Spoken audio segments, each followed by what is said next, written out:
মাননীয় সদস্য মোহাম্মদ কামরুল হাসান, ময়মনসিংহ ৬, সময় 2 মিনিট।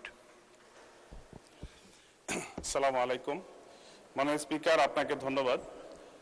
অর্থ বিল নিয়ে আমি 4টা পয়েন্টে কয়েকটি কথা বলতে চাই।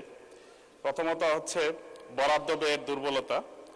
এখানে বাধ্যতামূলক ব্যয়ের দ্রুত বৃদ্ধি, সুদ পরিশোধ এবং পেনশন এবং ভর্তুকি ব্যয়ের অংশ ক্রমাগত বৃদ্ধি পাওয়ায় উৎপাদন ব্যয়ের জন্য আর্থিক পরিসর ক্রমাগতভাবে ছোট হয়ে যাচ্ছে, এটা দেখা দরকার।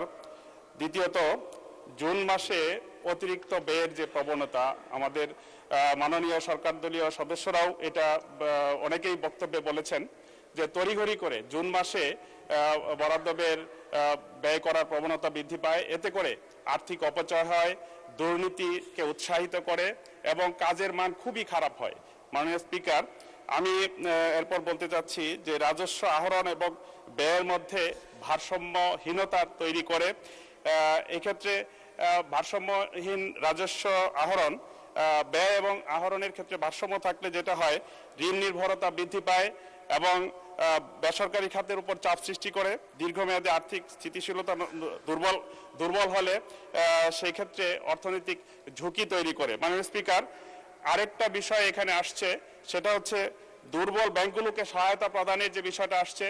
আমি মনে করি যে এতে করে অর্থের অপচয় হবে এবং বিনিয়োগ কমবে। যে কারণে বিনিয়োগ যদি কমে, তাহলে স্বাভাবিকভাবে আমরা যেই পরিকল্পনা দেখলাম যে স্টার্ট আপ এবং তরুণ উদ্যোক্তা তৈরি হবে, সেটা আসলে বাধাগ্রস্ত হবে। এবং মাননীয় স্পিকার, এক্ষেত্রে ঋণ খেলাপিরা উৎসাহিত হবে এবং লুটপাটের পথ তৈরি করবে। মাননীয় স্পিকার, এইসব দিক থেকে আমি এই বাজেটের সমালোচনাগুলো করলাম এবং এই দিকগুলো পরিপূর্ণতা পেলে বাজেট আমি মনে করি বাস্তবায়ন সহজ হবে। ধন্যবাদ মাননীয় স্পিকার। মাননীয় সদস্য রুমিন ফারহানা,